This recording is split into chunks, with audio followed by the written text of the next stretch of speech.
Hi, everybody, and welcome to a new edition of the All About People sessions.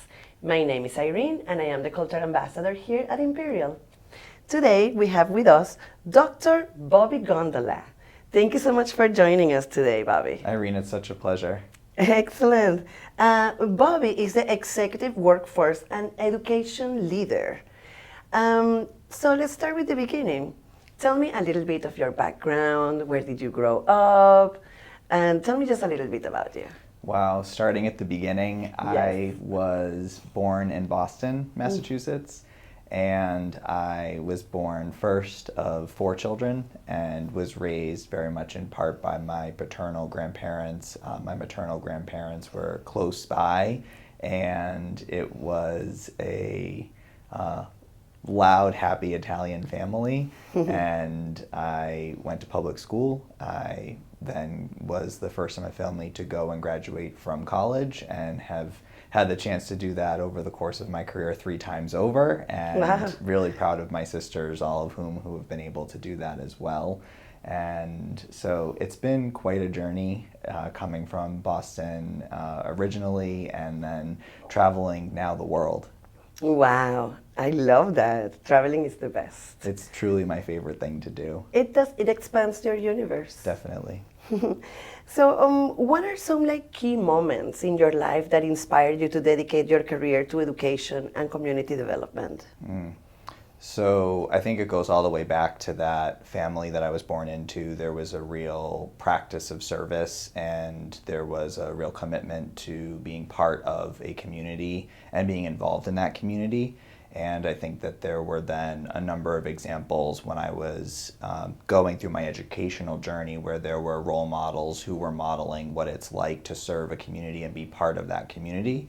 And so that started really when I was at Salve Regina University and met the Sisters of Mercy who were running the organization. So that was the president at the time, Sister Therese Antone, and Sister Leona Misto, 2 executive leaders in education who had spent and dedicated their careers to education, and they helped show me how you could become very easily involved in a community just by volunteering. And so I became really involved with the Newport and Greater Rhode Island community, and then they helped introduce me to the founder of an orphanage in Nairobi, Kenya, actually. And so that was my first opportunity. Going back to the beginning, I had never visited New York City. I had not seen Philadelphia. I had not seen Washington, D.C. And so to then soon be exposed to the world through educational experiences, it really did open my universe. I believe, and you went to Kenya. So I did visit the organization that I had volunteered with, and then worked for a period of time with. I really just called all my friends and organized all my friends. That was the first fundraising experience that I ever had, and it was to raise funds to support the expansion of the orphanage that was serving kids in the area of Kibera. So this is one of the world's largest. It's an incredibly impoverished area, and so it would be called one of the largest slums in the world. And when I visited that location, it was really powerful to see where students were learning and where they were experiencing their early educational experiences, and to know that they had a safe place where they were able to grow and they were supported by a really great care team. That was one of those first opportunities that I had to see the power of education and community development. And it was then when I came back to the United States, following an experience in South Africa.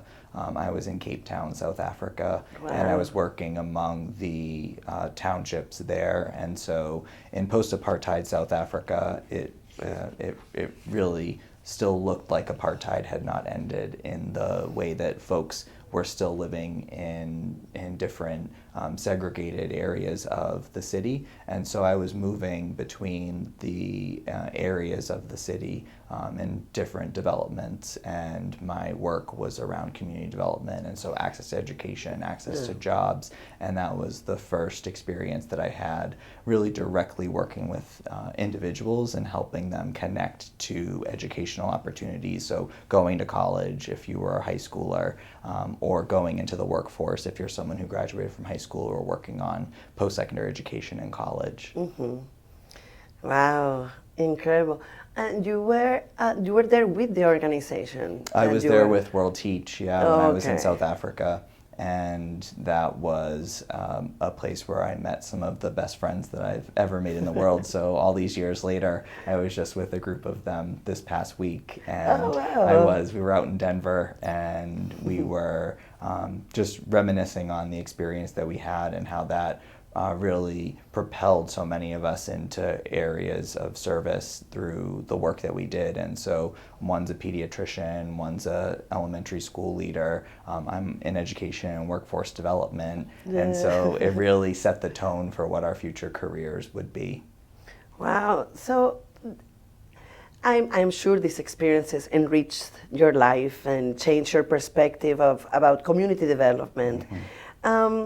How did that affect your strategies when you wanted to implement that in the United States, or what differences can you see from what you experienced over there and what you faced when you came back?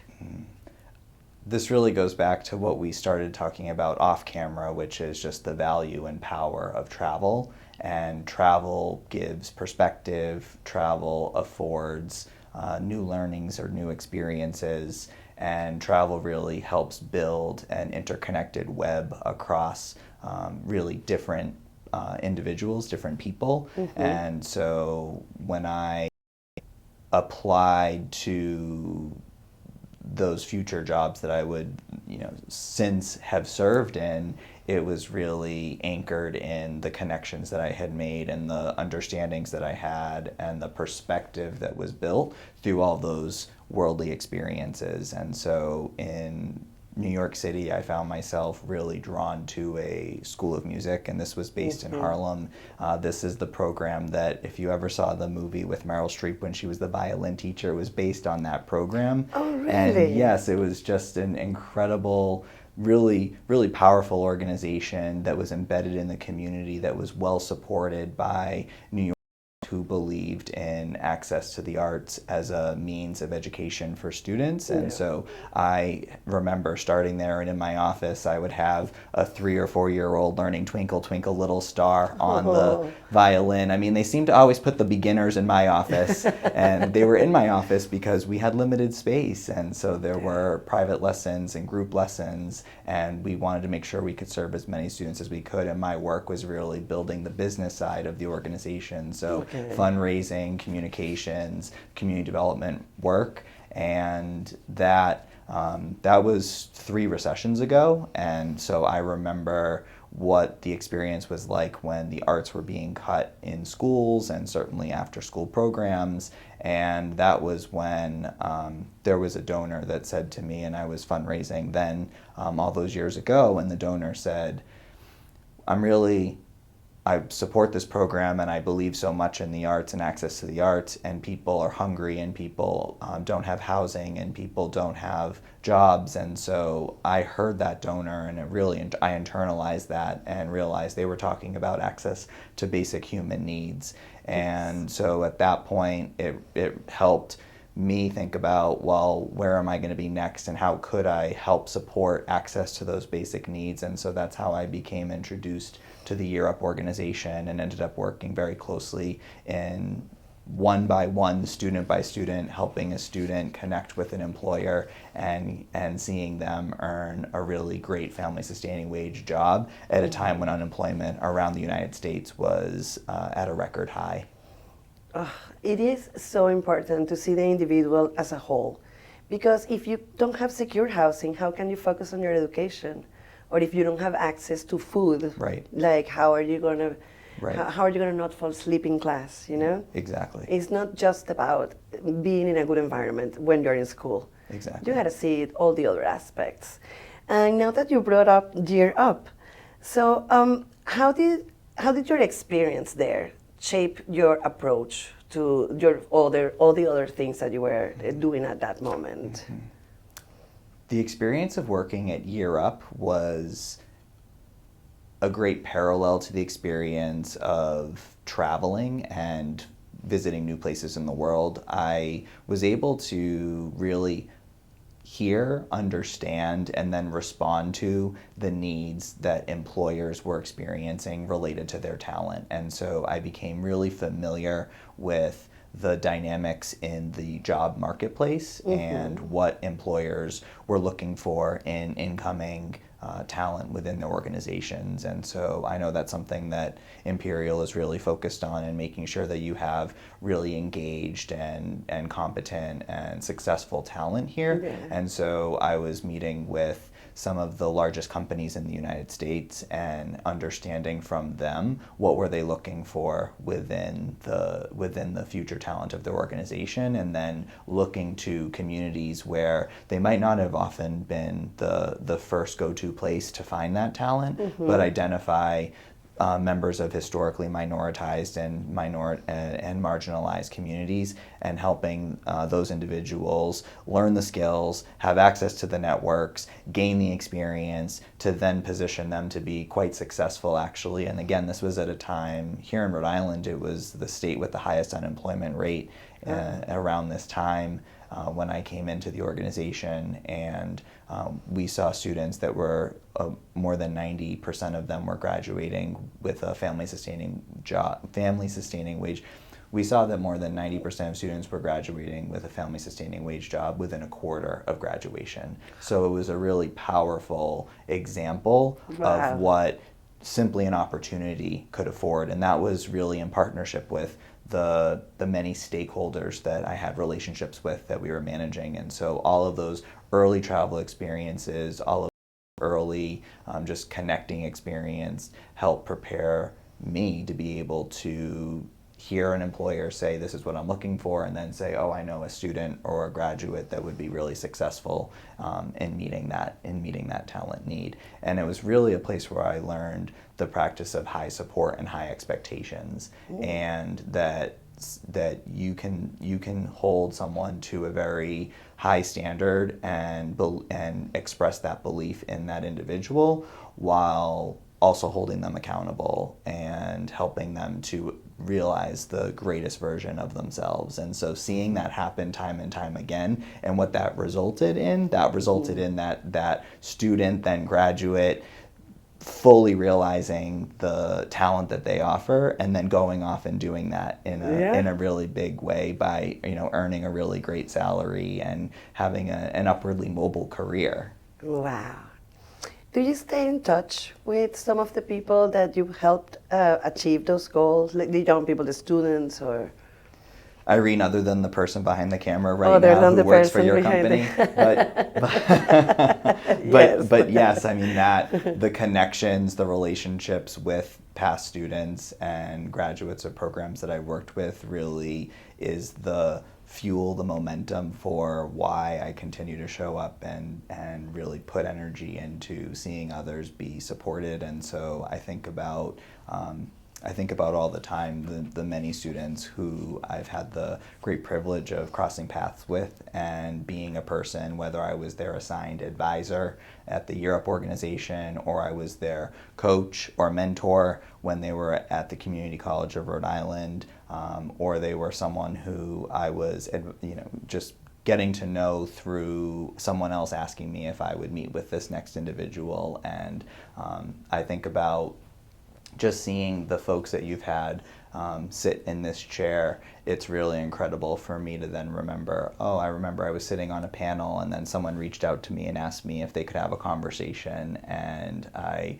was there at a moment. And I really think it's about being at the right place at the right time. Absolutely. And that's true for me, and that's true for the person that I might be crossing paths with, and being able to help as they're moving further and faster in their education or in their workplace goals. Yeah, that's so amazing. It must be such a great feeling to be able to impact so many lives. And knowing that even if you don't see them anymore, you know that you set them off and you gave them the tools to be able to do that on their own.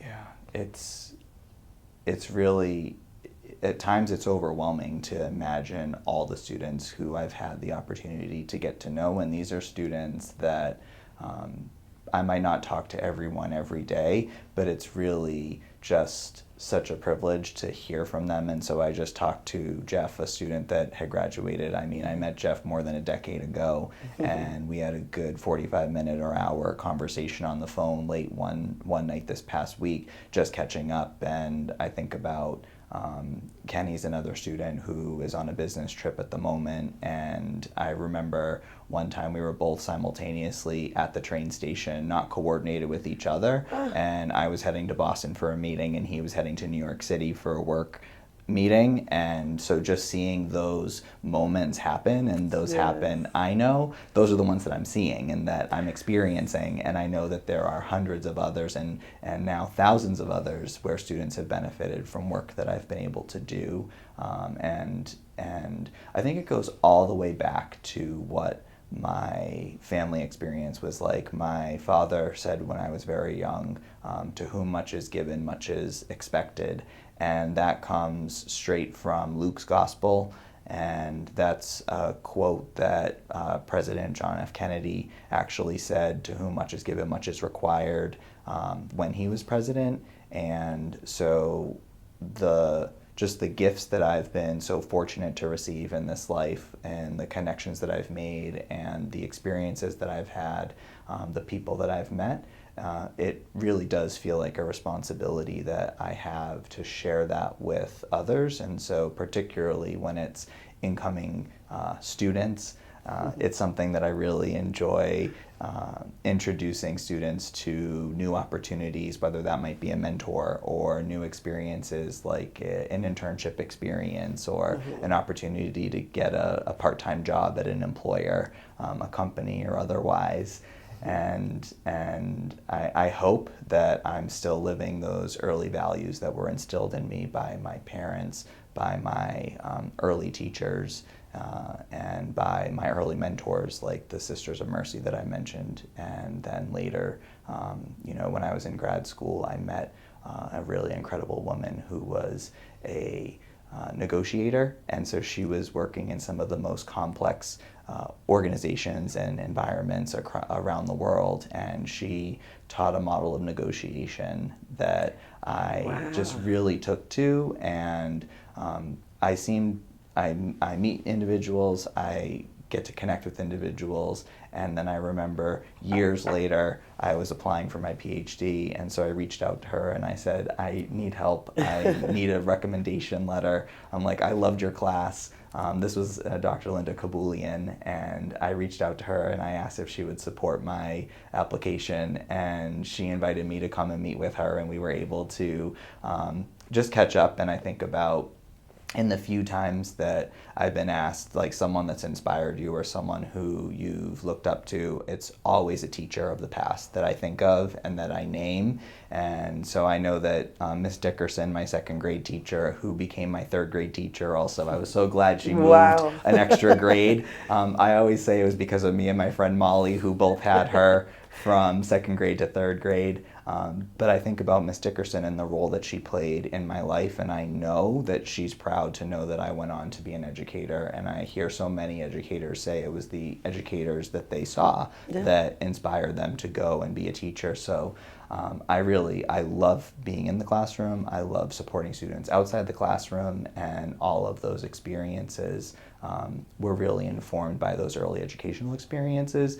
And then I think the travel experiences and having more of a global perspective through some of the work that I've done in Hasbro and other places has really helped me understand the additional stakeholders. And so there are many players in a symphony. And so understanding all the perspectives and all of the roles, and really understanding what opportunities can be or are created through industry or employers or business has helped me make connections. And my goal is to try to make as much value in a situation as I can. Well, Dan, now that you mentioned Hasbro, I know that you were, it was a corporate philanthropy program, right, that you were leading. Correct. What are some of the initiatives while you were there that you think made a significant difference? Yeah. So I think I know one of the really significant drivers was the employee engagement programs, and so employee volunteerism. There was a great culture of volunteering at Hasbro, and that was really a result of the leadership and the belief that connected to the community made you a better person within the organization. And I mean, we were making toys and games and creating entertainment experiences for children and their families. So being close to those experiences would probably make you just a better creator or marketer or finance person who was supporting the overall operation. And so when I reflect on my time at Hasbro, I really immediately go to seeing the joy in children's faces when they were participating in an event or a game. And so I go to Adoption Rhode Island and the work in the local area here where Hasbro is based, helping create experiences for children who are in state care and seeking a forever home, and the work that the company supported to help that organization to support those kids was really powerful. I also think about the experiences that I had. I talked a bit about talent with you earlier, and I came to know the leader of a program that was housed at the Rhode Island School of Design, and really wanted twofold to see first that students in the urban core of Rhode Island were accessing after-school arts summer programs that were helping to develop their own artistic capabilities. I was a kid of the arts, and I know the power in having access to those programs. Absolutely. That set you up for all the future academic work that you're going to do. And second was recognizing that there was an opportunity to help bring the talent that was developed through these programs into the company through tours and internships or externships, and even hiring opportunities. So what does portfolio review look like for someone who's coming from one of these programs that, just like we would be reviewing portfolios from some of the large graduating programs around the country, we could be looking right here at home for talent that is coming from the community and into one of the biggest companies that's creating games, toys, and entertainment experiences. So it was really a global role. So I had a really strong perspective of the 5 million children around the world that were supported through the various programs that we were investing in, and it really came down to the personal experience that I had of going and representing the company and seeing a really beautiful experience that kids would be celebrating Christmas and summertime because they might have a serious illness, or they do have a serious illness, and they're just getting that joy with their families there at a place, Give Kids the World in Orlando, Florida, or visiting Serious Fun camps, which Serious Fun was a camp program for kids with all different kinds of serious illness. And so a kid might be the only child in their school that has a rare or serious illness, and yet they're able to go to a camp and meet kids who also have that same illness and have a really just special camp experience, really at the hands, again, of amazing volunteers. And so knowing that the work that, if ever I'm able to do something that's helping to maximize or to spread the potential impact, that's a space that I really love seeing that spirit grow. And I love the magic that goes into creating those experiences, whether it's a we're hosting an event and I'm inviting people to come and understand the organization that we're supporting and help the guests see who is the beneficiary or who is supported, and let the person who's being benefited share that in a affirming and a way that recognizes their agency, a way that celebrates their power, a way that gives that person the opportunity to participate in the success of the very organization that they're benefiting from, and to do it in a way that I think brings a smile or brings surprise or brings inspiration to a person who's getting to know or further supporting or being invited to participate in a bigger way of helping that work happen. Wow.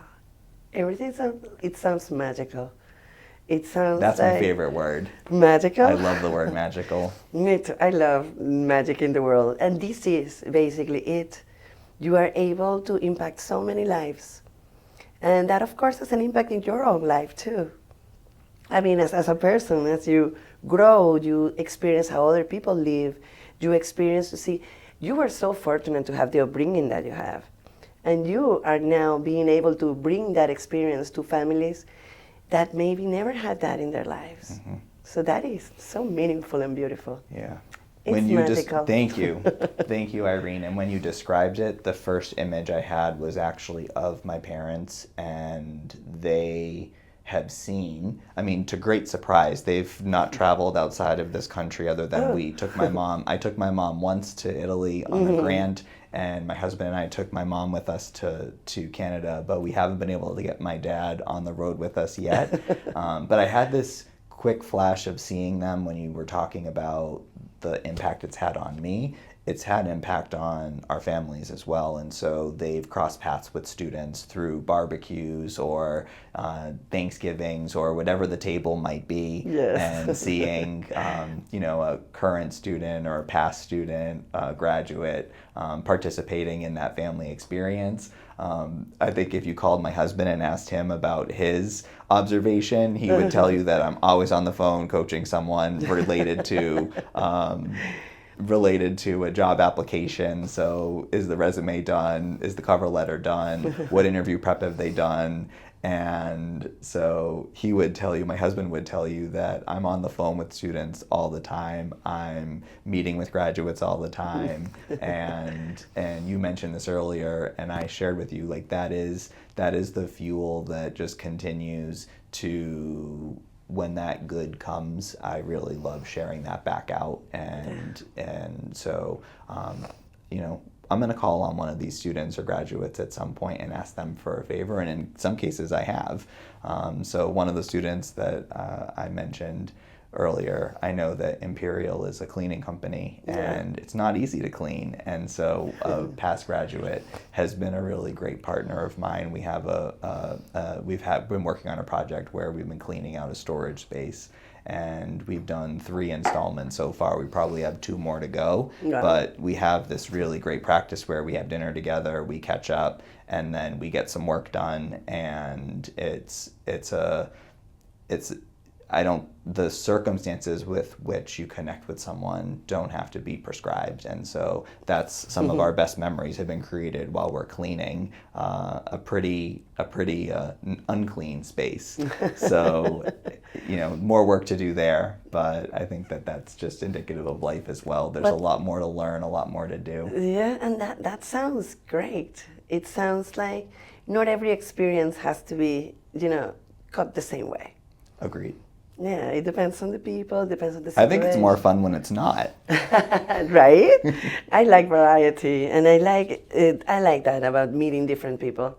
I've been fortunate enough to be able to travel a lot with my family, and as a young person when I was living back in Venezuela, I was 2 months backpacking through Europe. And I was exposed to a lot of things that I was not exposed before, and that definitely changed the way I looked at the things that were happening in my country. And it has helped me, rethink my education and rethink about what other people's experiences are that are probably chronologically living the same life as I am, but definitely not living the same life as I did. So that's it. I like that people have different perspectives and different experiences, and we relate to them in different ways, and they're all special and magical. More recently, you were the head of the campus at Community College of Rhode Island, at CCRI. What achievements do you think are you the most proud of that where you were there? What kind of impact do you think that you left? Like, what's your legacy that you left there? That's such a powerful question, and again, I went right to the images of so many students and graduates who are now in just so many different places. But I think about one graduate that's working in Texas and is working for Tesla as an engineer and graduated from Brown University, Nice. Where she went on full scholarship. And to be part of that experience for her, I mean, I met her, I didn't know this at the time, but I met her on that campus during her first week of being in the United States and looking for educational opportunity at the local community college. And so for us to reflect back on what our experience has been now over this time, she recently visited me here in Rhode Island when she was in town, and to hear that she's met an engineer who's serving as a mentor to her within the organization, and that woman has been coaching her on how to develop and position herself for future career opportunities. That's my goal. My goal is to establish a connection with someone and model how to build a mentoring relationship with someone over a finite period of time so that you can then replicate that for the mentors that you need later down the road. I just went to Brown's graduation this past spring and was there because another student that I had served as a coach for, a dear colleague, Maddie Burke, runs the Providence campus, and she had launched at the time a coaching program, a mentoring program, and I was just so happened to be matched with the young man that she matched me with, and as I got to know him, I came to learn he was incredible at math, and we were talking about building his sequencing, and that's the thing. Yes, he was a community college student, but we were already talking about him graduating from a master's degree program and how he was positioning himself to arrive there. And in that process, we were able to meet with Brown University and their master's in mathematics program, and he was being celebrated for the classes he was taking at the community college, but also at Rhode Island College. And that was affirming for the student, but that was also affirming for me to know he's positioning himself and he's already, I think he was the director of the program, what that director of the master's program was saying was, you're already doing the right things to get yourself here where you want to be. And we left that conversation and he agreed that he would apply undergrad transfer to Brown. And he got a full scholarship to Brown and just graduated from Brown. And he just got into that master's program as well. So he'll start in just a couple weeks. Oh my God. How does that feel? I mean, it feels electric. It feels like you're in the right place at the right time, and you're witnessing some of the most beautiful magic that you could possibly be witnessing. And so when you ask the question more broadly, what am I most proud of, or what legacy might I have left at the community college? I think it's when I arrived, the operation, I mean, the graduation rate was in the single digits. And that's a challenge that community colleges have experienced for years, and that's certainly true of the community college here. And when I first came to know the community college, I was a volunteer. I volunteered to plan President Hughes' inauguration as one of the members of that organizing teams. I helped contribute to the creation of the Raising Opportunities program, which would be something that my team built year over year, and just had over 450 people at the last event supporting the students. And I think that driving student support is really the what is left of the work that I did while there. And so when I arrived, it was operating, probably giving away somewhere between $50,000 to $75,000 a year to students. And really the operation was in an early phase startup mode where the expenses were exceeding the cost of what was being brought in. And within 5 years, during my tenure, we raised over $20 million for student support and for programs at the institution, and that's thousands of students that have been served in that time. Oh And my so God. that's college, that's education, that's workplace opportunity, that's connections to employers and new jobs. And so when I look back at the experience most recently at CCRI, it really is with great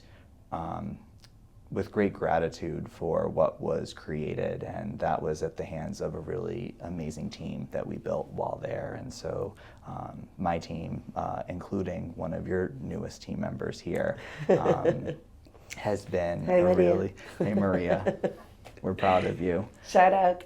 And I think that the team is positioned to continue to serve and support students, and the foundation is there, and now it's about just building on it. And that's a practice that I've really enjoyed developing. And so there were so many programs that were launched while I was there: the Faculty Innovation Fund, the Comeback Scholarship, the Alumni Affinity Groups and After Hours, the just scaling of the Raising Opportunities program to being a signature event in Rhode Island. And then there were a lot of national moments that we had as well. And so being selected in the Strata Education Foundation top 10 employer community college partnerships, the Lumina Foundation selected CCRI as among their top 10 for their Community College $1 Million Challenge. And so there was just an incredible amount of support from places here in Rhode Island, and then from really incredible organizations like Carnegie, Delta Dental, and others that are larger organizations. And so when I look back, it really starts with the students that I remember and the success that the graduates have already had and will have after being part of that organization. Wow, what an amazing legacy, Bobby. Thank you. Wow, you should be so proud. Thank you. So now, looking ahead, what is the future holding for Bobby Gondola? Wow. What are your plans? Where do you see yourself? It doesn't have to be like in 50 years, not like, 5, 10 years from now. Where are you going to be? What's the plan?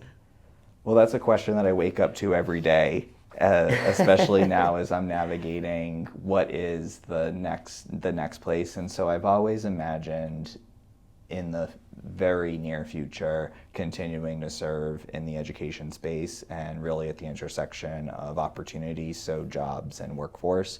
I think will always be part of it. And I love working with organizations, but it really comes down to working with people. And so I imagine working with really incredibly talented people that are dedicated to powerful missions and service-minded missions that are creating opportunities, whether that's education or jobs, and then additional experiences that folks might have access to. And so I really imagine remaining close to community. I imagine remaining close to education and workforce. I imagine the question that I need to figure out next is in what appropriate scale of impact, because I've been in community-based organizations, in international settings, I've been in statewide organizations, I've been in global positions, and so I think getting the scale right next is really important, and I'm really glad that I have some time. I'm teaching this fall, so I'm teaching at URI and at Johnson & Wales. And amazing. Yeah, so I teach in the education school and I teach in the business school, respectively. Beautiful. And that's gonna just continue to connect me with students and colleagues, and it's a really great opportunity for me to also have the time to build my own book of business and plan for, what does consulting look like, what does working part-time look like, and what does being introduced to new opportunities that might not have previously been available to me, what do those look like? And so I'm starting to explore that immediately, and so 5 or 10 years, I think we'll have to check back in with each other and see. I would love that. Okay, Irene, we'll see where we both are. But yes. If I were to predict, I would predict that I'm still very much close to education and workforce, and and to community. And I'm hopeful that I'll be able to look you in the eye and say it's thousands more students or Yes. people, graduates that have been served as a result of the work that I've been doing over the past decade or so. So I hope for that. I hope that too, because all the students need you. We need some more people like you. This is, like I said before, sometimes we don't get this kind of encouragement or we don't get this kind of support in our homes or in our families for many different reasons. But the fact that people go to a university and they meet people like you, and you are just giving all these tools and giving all this information and believing in them, it makes a deep impact. So we thank you on behalf of the newest generations. You're doing an amazing job, and I can't wait to see what you're going to keep on doing. Thank you so much. So we're going to have to schedule another one in a couple of years. Okay. And we'll do a recap. Perfect. Thank you so much for coming today, Bobby. And thank you everybody for watching, and we'll see you on a different episode of the All About People sessions. Thank you so much for watching. My name is Irene, and I work here at Imperiall. Thanks. Thank you so much, Irene. Oh my God, Bobby, that was amazing. I almost cried a couple of times.